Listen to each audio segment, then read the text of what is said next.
Hey loves. So I saw a post this morning and it was another divine feminine kind of healer, priestess, however she likes to be called, who basically called out so much of what I have been thinking recently. And I know that there's a few of us who've been also feeling the exact same way. I've connected with a couple of other kind of divine feminine creators, and through the conversation, we've all said similar kinds of things, that there's this really insidious culture at the moment of people thinking that if something's free, it means it's generous. But really, if you're just expecting something for free, it means you don't want to pay for it, which means you don't value it. And there's been, at least the last 10 plus years, these kind of like swathes of people in the spiritual sphere who are kind of pretending, masquerading as like masters and um gurus, all of these kind of like, they're fake teachers basically, and they've read like one book and then decided they're qualified to start teaching this stuff. And that's all well and good, kind of understanding things in theory, but none of it's embodied. And then you start kind of probing them a little bit, you start kind of looking at their story and kind of, what's the word, investigating a little bit. You kind of dig a little bit deeper beneath the surface, and underneath the surface, shock horror, there's nothing there, because they haven't actually been doing the work. They've literally had one traumatic experience and then decided that, they can teach about this and they know all about it, and they've they've embodied the journey. And one shitty experience does not a master make.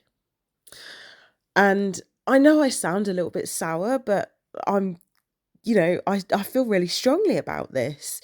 I don't believe that you can just rock up in any space, whether it's spiritual, whether it's, I don't know, whether you're a builder, whether you're a nurse, whether you're like an artist. Art maybe is a little bit different, but I don't know. I don't believe you can just rock up after having read one book or having like one intense experience and be like, oh, I can teach this and I can show other people the way. You might be able to show some people the way who are just beginning their journeys, but there are some of us in these spaces who've been doing this work for like 20 plus years.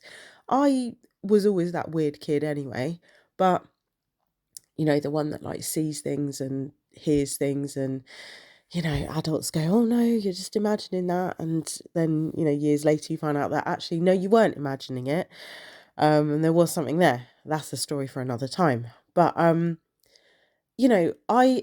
found kind of moon magic at like 14.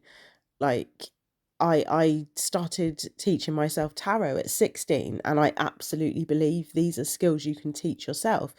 And especially for women, we have this kind of intuitive thread that we are born with, and it's the world kind of stamps it out of us or teaches us to ignore it or look away from it.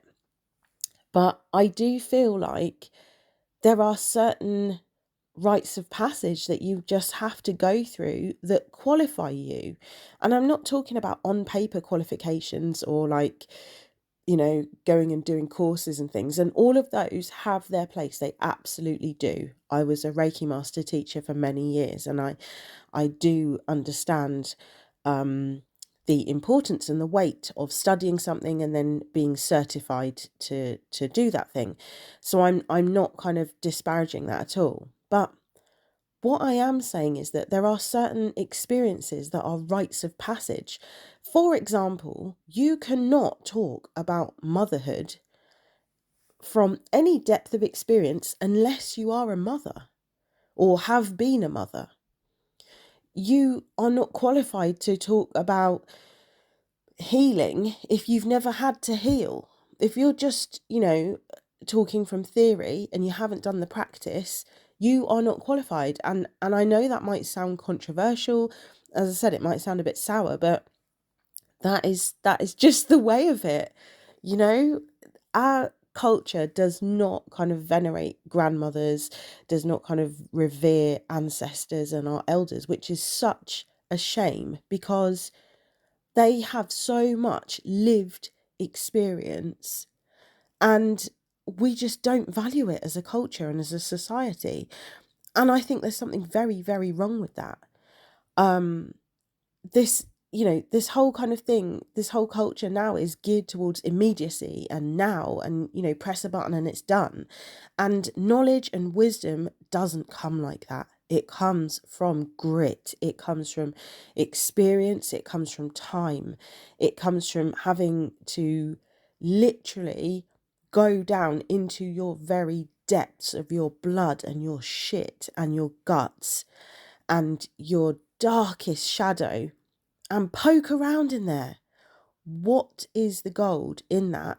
Bring it up to the surface, bring it to the light. And then it's not about, killing the ego and, releasing, all of these experiences. Releasing it for what? I'm not saying, now, don't come for me, I'm not saying you shouldn't release your trauma. You shouldn't keep things in the body, but you should absolutely retain the wisdom from it. You should retain the lessons. What did it teach you? Because if you don't retain the lessons, chances are you will just repeat the same experience again and again and again until you finally get it. So, all of this kind of immediacy culture and all of this kind of, oh, I read a book and I can teach about this. No, you can't. So I'm so wary of people who haven't in some way or other been tested by life, by their experiences.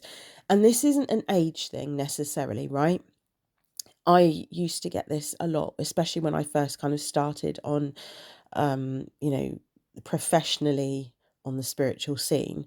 I was in my early 20s and I did have, people in their 40s looking down on me saying, oh, how can she possibly know what she's talking about? But by sort of 26, I had 10 years under my belt, experience of tarot, for example. So I did know what I was talking about. I've realised now that I come from a long line of women who understand about energy and boundaries and the importance of self-governance, kind of understanding what does it mean to have freedom of yourself and knowledge of yourself. But that's taken me many years to know and to appreciate that shows up in so many different ways.